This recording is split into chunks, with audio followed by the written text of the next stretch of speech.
कारगिल के शहीदों को नमन करने का दिन।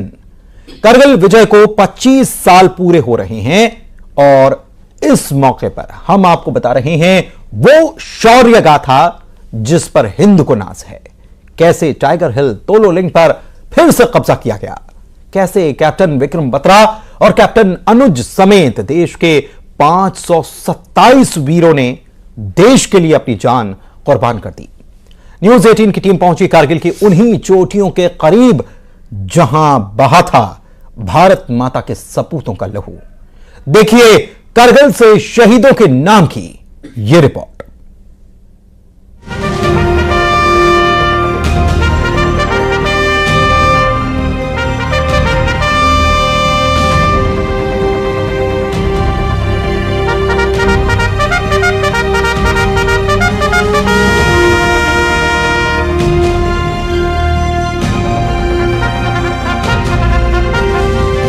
इस वक्त मैं द्रास में हूँ और ठीक टाइगर हिल के सामने मेरे साथ में एक ऐसे योद्धा है, ऐसे हीरो है जो 25 साल पहले जिसको सोच कर भी कोई भी उसके रोंगटे खड़े हो जाते हैं। इसको आप कैसे देखते हैं? जहाँ तक लड़ाई की बात है, यहाँ आने पर ऐसा लगता है कि वो जो पुरानी यादें हैं वो फिर ताजा हो गई।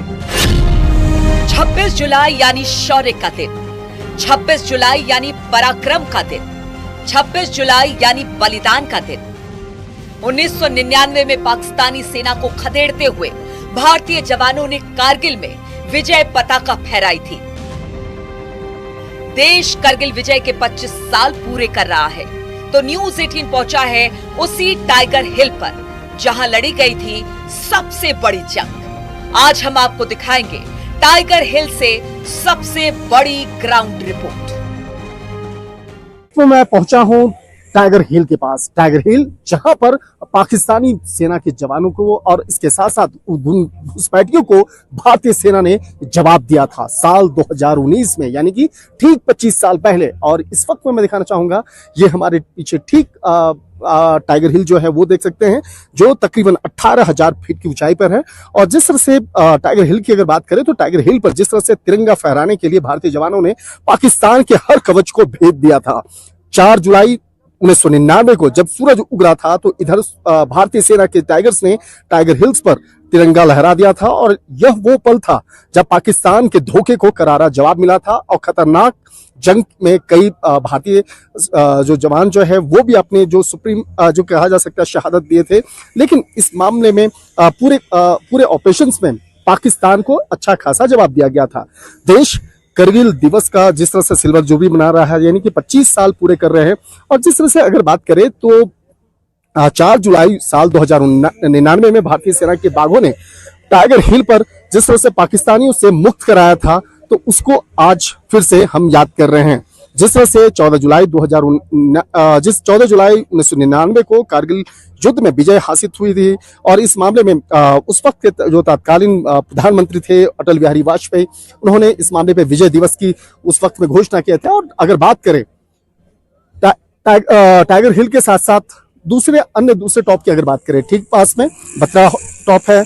और इसके साथ साथ अन्य जो चोटी की बात करें तो यहाँ पर जिस तरह से पाकिस्तानी सेना और उसके घुसपैठियों ने यहाँ पे कब्जा किया था, उसकी जो सबसे पहली मंशा थी ठीक यहाँ नीचे यहाँ पे दिखाना चाहूंगा कि नीचे नेशनल हाईवे है, नेशनल हाईवे 1D जिसे के नाम से पुकारा जाता है। 1D पर सबसे पहला कब्जा करना चाहते थे। वो चाहते थे कि अगर इस नेशनल हाईवे 1D पर अगर कब्जा कर लिया जाएगा तो भारत को इस टाइगर हिल के इलाके से काटा जा सकता है और तकरीबन 25 किलोमीटर का जो फासला है उस पर कब्जा किया जा सकता है। तो 25 किलोमीटर का फासला अपने आप में बहुत बड़ा फासला होता है। 1999 में 3 और 4 जुलाई की दरमियानी रात भारतीय सेना ने टाइगर हिल पर हमला बोल दिया था। 4 जुलाई 1999 की सुबह भारतीय सेना के 3 रेजिमेंट, सिख, 18 ग्रेनेडियर्स और नागा ने टाइगर हिल पर पाकिस्तान के नॉर्दर्न लाइट इन्फेंट्री को धूल चटा दी। 12 घंटे तक चली जबरदस्त लड़ाई के बाद हिंदुस्तान ने फिर से टाइगर हिल पर कब्जा कर लिया। इस मामले की जानकारी जब भारतीय सेना के जवानों को लगी, उसके बाद इस मामले पर ऑपरेशन जो है प्रारंभ किया गया। और जिस तरह से भारतीय जवान के साथ साथ जो बोफोर्स की जो गूंजें थी इस पूरे इलाके में गूंज रही थी, और बोफोर्स की तोपों का जवाब जो है वो पाकिस्तानियों को दिया गया था और इसी इलाके में। और हालांकि आप देखिए यहाँ पे कुछ अच्छी खासी आबादी यहाँ पे नजर आ रही है, काफी यहाँ पे घर जो है वो नजर आ रहे हैं। इसके साथ साथ सेना के जो तमाम जो ऑफिसेज जो है वो नजर आ रहा है, लेकिन उस वक्त में ऐसा नहीं था। 25 साल पहले ऐसा नहीं था। यहाँ पर जिस तरह से सेना के जवान होते थे, बहुत ज्यादा पेट्रोलिंग नहीं होती थी, लेकिन एक तरफ भारतीय उस वक्त के तत्कालीन प्रधानमंत्री अटल बिहारी वाजपेयी दोस्ती का हाथ बढ़ाते हुए पाकिस्तान पहुंचे थे, लेकिन भारत को मिली थी जिस तरह से भारत के सीने पे एक तरह से कहा जा सकता है कि पीठ पीछे उनके चाकू घोंपा गया था। दोस्ती का जो रिश्ता है, जो भारत में शांति और दोस्ती का एक रिश्ता भारत दिखाना चाहता था और पाकिस्तान के साथ यानी अपने पड़ोसी मुल्क के साथ में वो कायम करना चाहता था, लेकिन पाकिस्तान ने भारत के पीठ पर एक कहीं न कहीं वो चाकू घोंपने का काम किया था। और भारत मिठाइयाँ और तमाम अपने डेलीगेशन को लेकर पाकिस्तान पहुंचा था, तो दूसरी तरफ उस वक्त में परवेज मुशर्रफ के नेतृत्व में इसी कारगिल हिल और इसके साथ साथ आसपास की चोटियों पर कब्जा करने की एक कोशिश की जा रही थी, साजिश रची जा रही थी, जिसका जवाब भारतीय सेना के जवानों ने दिया।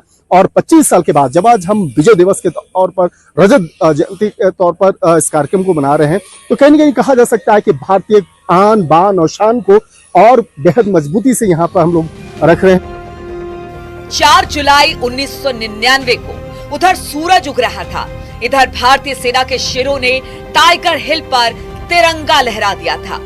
पाकिस्तान की कारगिल में करारी हार हो रही थी। टाइगर हिल पर कब्जा करने में सूबेदार मेजर योगेंद्र यादव का अहम योगदान था।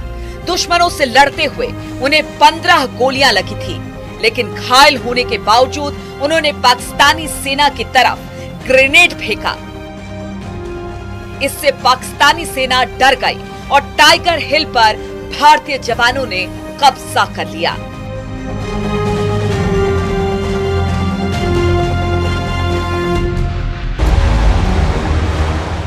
टाइगर हिल की तरह ही तोलो लिंक की जंग भी इस पूरे ऑपरेशन में बड़ा टर्निंग पॉइंट साबित हुई।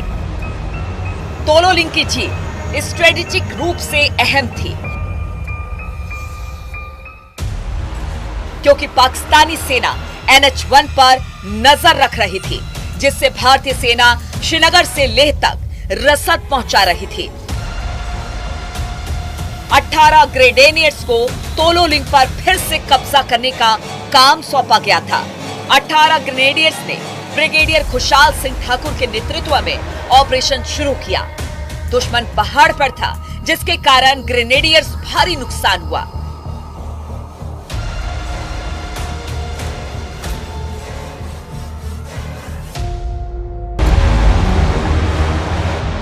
तोलो लिंक पर कब्जा करने की कोशिश में 18 ग्रेनेडियर्स के 25 जवान शहीद हो गए, लेकिन आखिरकार 18 ग्रेनेडियर्स के जवानों ने तोलो लिंक पर तिरंगा लहरा ही दिया। इस संघर्ष में लेफ्टिनेंट कर्नल विश्वनाथन पूरी तरह घायल हुए और ब्रिगेडियर खुशहाल ठाकुर की गोद में वीरगति को प्राप्त हुए। सर, 25 साल के बाद फिर आज हम चर्चा कर रहे हैं उन दिनों की, जो 25 साल पहले जिसको सोचकर भी कोई भी उसके रोंगटे खड़े हो जाते हैं। इसको आप कैसे देखते हैं? नहीं, पहले तो मैं ये कहना चाहूंगा, मैं हीरो नहीं हूँ। हीरो तो वो है जो 527 वीर योद्धा जो शहीद हुए हैं। हीरोज उनके परिवार हैं जिन्होंने भी मुश्किल झेली है, और आज हम उनको 25 साल पर श्रद्धांजलि देते हैं, नमन करते हैं। जहाँ तक लड़ाई की बात है, यहाँ आने पर ऐसा लगता है कि वो जो पुरानी यादें हैं वो फिर ताज़ा हो गई, और उन परिवारों से जिन्होंने खोया है उनसे मिलके, उनके बच्चे आज बड़े हो गए हैं, हमारे साथ जो लड़ाई में लोग रहे हैं आज वो इस कार्यक्रम में शामिल हैं। लेकिन मेरी यूनिट ने जो द्रास में जो महत्वपूर्ण सामरिक दृष्टि से थी, चाहे वो तोलो लिंक हो चाहे टाइगर हिल हो, उस पर विजय पताका फहराया है। ये दोनों लड़ाइयाँ बहुत भिन्न थी। तोलो लिंक की जो सबसे पहली लड़ाई थी, उस हालात में तो ना तो दुश्मन के बारे में कोई खबर थी। मैं सबसे पहले दिखाना चाहूंगा जो आप जहां से लड़ाई स्टार्ट हुई उसको आप पहले बताया, उसके एक्सप्लेन करें कहाँ से स्टार्ट हुआ। ये देखिए सबसे ऊंची चोटी अगर आपको दिख रही हो, ये 5140 है। उसके बाद हम्प का इलाका आपको आता है, फ्लैट सा एरिया, और उसके बाद दो नुकीली चोटियां आपको दिखती हैं, ये तोलोलिंग और .4590 है, और ये नीचे के जो है दराज की तरफ इस तरह से आता है। तो ये सबसे मुश्किल लड़ाई थी जो कि सबसे नजदीक इस नेशनल हाईवे को बाधित किया हुआ था, और इस लड़ाई के लिए 24 दिन लग गए। और शुरू में बताया कि यहाँ पे 5 से 6 पाकिस्तानी हो सकते हैं मुजाहिदीन, और बाद में यहाँ पर कंपनी थी। और ये जो अगर मैं इधर आपकी नजर ले रहा हूँ, ये टाइगर हिल है, आप ये देखिए सबसे ऊंची चोटी जो पूरी दराज को डोमिनेट कर सकती है। इसके ऊपर आर्टिलरी के ओपी थे जो कंटिन्यूसली दराज के ऊपर फायर करते थे, और जो हमारी कॉन्वाइज थी लॉजिस्टिक की जो लेके जाती थी वो बाधित थी।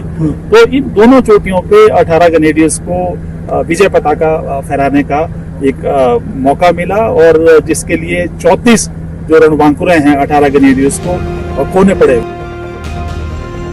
पहली चोटी तोलोली और सबसे ऊंची चोटी टाइगर हिल पर विजय पताका फहराने का जिम्मा ब्रिगेडियर खुशहाल ठाकुर और उनकी यूनिट 18 ग्रेनेडियर्स को दिया गया था, जिसे उन्होंने पूरा किया। ऐतिहासिक अभियान के लिए 18 ग्रेनेडियर्स को 52 वीरता सम्मानों से नवाजा गया, जो कि एक रिकॉर्ड है। हवलदार योगेंद्र यादव को देश के सर्वोच्च वीरता सम्मान परमवीर चक्र से सम्मानित किया गया। इसके अलावा 2 महावीर चक्र, 6 वीर चक्र, 1 शौर्य चक्र, 19 सेना पदक से नवाजा गया। ब्रिगेडियर खुशहाल ठाकुर को युद्ध सेवा मेडल से नवाजा गया। वैसे तो आप जानते हैं लड़ाई मशको में और द्रास में और कारगिल में और बटालिक में लड़ी गई, लेकिन यहाँ पे जो चोटियां हैं वो बहुत नजदीक है नेशनल हाईवे के। तो सबसे पहले इस रोड को उन्होंने बाधित किया था, तो इसलिए जरूरी था कि ये जो यहाँ पे उन्होंने जो प्रेशर बिल्डअप किया है या जो इन्होंने रोड को कट ऑफ किया है उसको बहाल किया जाए। तो सबसे नजदीक जो इंट्रूजन थी वो तोलोलिंग थी जी। तो सबसे पहले जो लड़ाई थी वो तोलोलिंग की थी, और जितनी भी ये ऊंची पहाड़ियां हैं इनके ऊपर दुश्मन ने कब्जा किया था, क्योंकि सर्दियों में कुछ एक पोस्ट को हम छोड़ दिया करते थे। और इस तरह पूरी कारगिल में तकरीबन 125 स्क्वायर किलोमीटर पे उन्होंने जो है इस तरह की इंक्लूजन की हुई थी। भारत दोस्ती का पैगाम लेकर पहुंचा था पाकिस्तान, लेकिन मिली वहां गद्दारी, मिला धोखेबाजी। इसको आप कैसे देखते हैं, और आज के संदर्भ में इसको आप कैसे देखते हैं? अटल जी देखिए वहाँ शांति वार्ता करने गए थे, अच्छी नीयत से करने गए थे। भारत कभी नहीं चाहता कि किसी के साथ युद्ध हो, लेकिन पाकिस्तान ने एक बहुत बड़ा धोखा किया, और ये धोखा उन्होंने कारगिल में नहीं किया, हमेशा पीछे भी किया जाए। पीछे की जितनी भी आजादी के बाद लड़ाई है, और अभी भी आप देखिए जिस तरह से आतंकवाद की घटनाएं हो रही हैं, वो हमेशा धोखा देता रहेगा। और आपको पता है कि वहाँ का कंट्रोल जो है वो मिलिट्री के हाथ में है, वहाँ का जो कंट्रोल है आज। लेकिन भारतवर्ष इतना मजबूत है, सशक्त है कि जिस तरह की इंट्रूजन है या इस तरह की अगर वो कोई भी ऐसी नापाक हरकत पाकिस्तान हिंदुस्तान के साथ करना चाहेगा, वो आज के समय में नहीं कर पाएगा। कारगिल युद्ध के हीरो कैप्टन विक्रम बत्रा ने .5140 को पाकिस्तानी फौजियों से मुक्त कराया था। कैप्टन विक्रम बत्रा ने इसी चोटी से कहा था, ये दिल मांगे मोर। इसके बाद कैप्टन विक्रम बत्रा 4875 को फतह करने के लिए आगे बढ़ गए। उन्होंने यहाँ 5 पाकिस्तानी जवानों को मार गिराया। इस बीच एक जवान को गोली लग गई। इसके बाद वो अपने जवान को उठाने के लिए आगे बढ़े। जैसे ही उन्होंने जवान को उठाया, उन्हें दुश्मनों की गोली लग गई। इस जंग में शहादत के लिए उन्हें सर्वोच्च वीरता पुरस्कार परमवीर चक्र से सम्मानित किया गया। 26 जुलाई का दिन विजय दिवस के रूप में बनाकर पूरा देश उन शहीदों को नमन कर रहा है, जिन्होंने देश के लिए अपने प्राण न्यौछावर कर दिए। Bureau report, news city.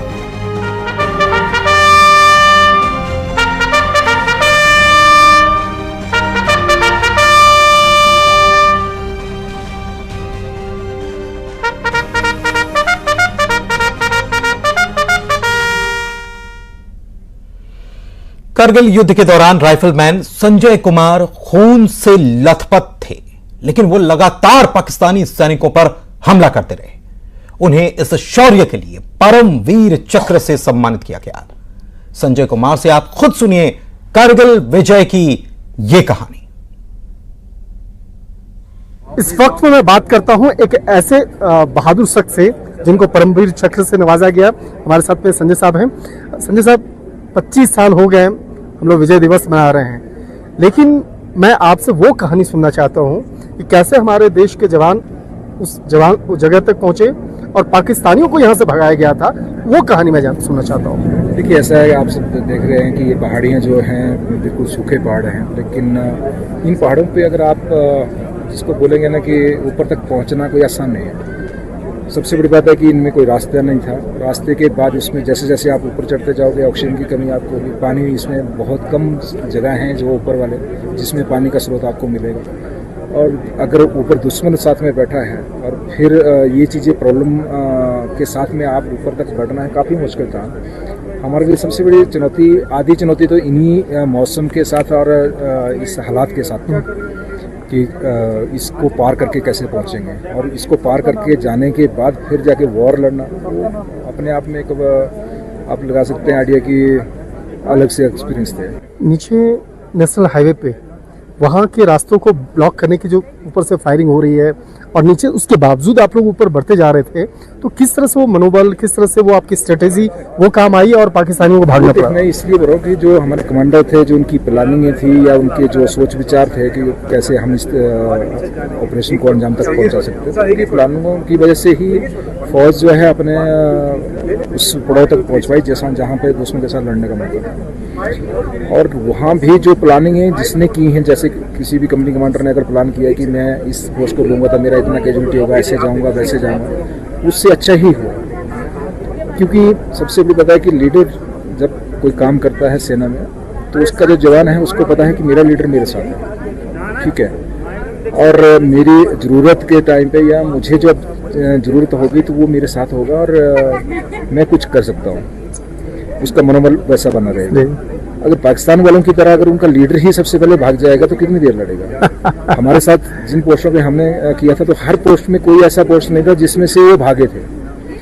तो आप आइडिया लगा सकते हैं कि जो भागने वाले हैं, तो वैसे तो आपने कभी इंडियन आर्मी की हिस्ट्री में कहीं नहीं सुना होगा कि हमारा कोई भी जवान या ऐसा कुछ भी सिचुएशन हुआ था कि आप लोग दौड़ रहे हो और पीछे भाग रहा हो? बहुत बार। उसके बाद हम प्रोकिनो पे जब फर्स्ट में अटैक किया था तब भी वैसा ही था, और जब हमने किया था फॉरेस्ट संभाग पे तब भी वैसा ही था।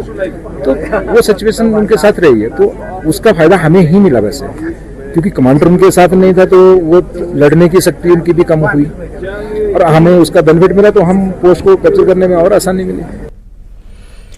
परमवीर चक्र पदक से सम्मानित योगेंद्र सिंह यादव, जिन्हें कारगिल युद्ध के दौरान दुश्मनों की 18 गोलियां लगी थीं, उसके बावजूद भी उनका हौसला डिगा नहीं, टूटा नहीं। न्यूज 18 संवाददाता शंकर आनंद ने उनसे उस दिन के बारे में बात भी की। इस वक्त में मैं टाइगर हिल के ठीक सामने हूं और हमारे साथ में एक ऐसे योद्धा हैं जिनको परमवीर पदक से भी नवाजा गया। सर, आज वाकई में ऐतिहासिक दिन है। 25 साल के बाद आज फिर से हम लोग उसी जगह पे उस मसले को चर्चा कर रहे हैं जिसको लेकर एक कहा जा सकता है भारतीय जवानों की वीरता, शौर्य का पराक्रम आप लोगों ने यहाँ दिखाया था। बिल्कुल, ये हमारे सेना के लिए, देश के लिए बड़े फक्र की बात है, गर्व की बात है कि 25 साल पहले इन्हीं पहाड़ियों के ऊपर हिंदुस्तान के सैनिकों ने अपने लहू की बूंदों से हिंदुस्तान की जीत का वो स्वर्णिम अध्याय लिखा था, जोड़ दिया था। और यही वो पहाड़ियाँ हैं। इतनी आप देख सकते हैं कि कितनी दुर्गम पहाड़ियाँ हैं। यहाँ चढ़ना बड़ा मुश्किल था, ऑक्सीजन नहीं थी, लेकिन हिंदुस्तान के सैनिक कंधे से कंधा और कदम से कदम मिला करके इन पहाड़ियों पर चढ़े, लड़े और एक जीत को सुनिश्चित किया, भारत को एक गौरवान्वित महसूस कराने का अवसर प्रदान किया। सर, मैं कुछ पर्सनल किस्से सुनना चाहता हूँ जो आपके साथ में है, जिसके चलते आपको परमवीर पदक से भी नवाजा गया। आप और आपके साथी किस तरह से उस युद्ध को लड़ रहे थे, आपको भी गोलियां लगी थी, उसके बारे में जानना चाहता हूँ। बिल्कुल, ये जो आप पीछे देख रहे हैं टाइगर हिल, जो 17,000 फीट ऊंची पहाड़ी, इस पहाड़ी पर हम 2 रात और 1 दिन में चढ़ पाए थे। और तीसरी रात का तो वो मंजर ऐसा था कि जिसको आज भी जब याद करता हूँ तो आंखों से अश्रु आते हैं। या साथियों की याद आती है कि 2 रात और 1 दिन साथ साथ चलने के बाद तीसरी रात सिर्फ हम 7 जवान ऊपर चढ़ पाए थे। 5 घंटे का भीषण युद्ध हुआ और अपने एक एक साथी को अपने आंखों के सामने शहीद होते हुए देखा। मुझे वो पल याद है कि जब मैं सर से लेकर के पैर तक लहूलुहान था, नाक से खून की धार बह रही थी। कितनी गोलियां लगी थी? 17 बुलेट। 17 बुलेट्स आपके बॉडी में? यस। तो वो साथी मुझे फर्स्ट एड करने लगा था, ऐसे बैठा था, ठीक सर, उसको यहाँ पे गोली लगती है, इधर से उसका सर निकलता है, बगल में बैठा साथी, उसको सीने में गोलियां लगती हैं, उसके फेफड़ों से खून निकलती। हम सब फिल्मों में देखते हैं कि गर्दनें कटती हैं और धड़ चलते हैं। मैंने उस पल को जिया है, मैंने पल को देखा है कि एक साथी हमारी हेल्प के लिए आगे बढ़ता है, वहीं पर पाकिस्तानी आर्टिलरी का बम गिरता है, उसकी यहाँ से गर्दन कट जाती है और चारों तरफ खून की बौछारें हो जाए। बिना सर के वो धड़ 2 कदम चले गिर गए। मैं देख रहा था लेकिन हाथों से बंदूक नहीं छूटी थी। दूसरे साथी के दोनों हाथ दोनों पैर कट गए। इस तरह से एक एक करके तमाम साथी शहीद हुए, लेकिन फिर भी हिम्मत नहीं आ रही। 19 साल का ये लड़का, 2 साल की सर्विस, धैर्य साहस के साथ वहां पे पड़ा रहा, डटा रहा, लड़ता रहा और वहां से पाकिस्तानियों को खदेड़ा, 500 मीटर नीचे आकर के अपने साथियों को इन्फॉर्म किया और उस इंफॉर्मेशन के आधार के ऊपर दूसरी टीम ने जाकर के इस टाइगर हिल टॉप के ऊपर विजय पताका फहरा और टाइगर हिल की जीत कारगिल युद्ध का युद्ध। इतनी दुर्गम पहाड़ियों के ऊपर विश्व की किसी भी सेना ने आज तक न कोई युद्ध लड़ा है और न शायद इतना बड़ी हाइट्स के ऊपर जीता है। और ये हिंदुस्तान की फौज थी, कितनी हाइट्स के ऊपर चढ़ करके लड़ करके युद्ध को जीता भी है। तो हिंदुस्तान की फौज पूरे विश्व के अंदर विख्यात हुई, प्रख्यात हुई और प्रधानमंत्री हमारे ही तो प्रधानमंत्री, हम भी तो इसी देश के नागरिक हैं जो मनोबल बढ़ाते रहते हैं। मनोबल बढ़ाते रहते हैं और 48 से लेकर के आज तक हर देश का प्रधानमंत्री हमारी सेना के साथ खड़ा हुआ, तभी तो ये सेना हर युद्ध के अंदर एक नया स्वर्णिम अध्याय लिखती आती है। शंकर आनंद, न्यूज़ 18 द्रास। और इसी के साथ इस कार्यक्रम में फिलहाल के लिए इतना ही, लेकिन खबरें लगातार जारी हैं।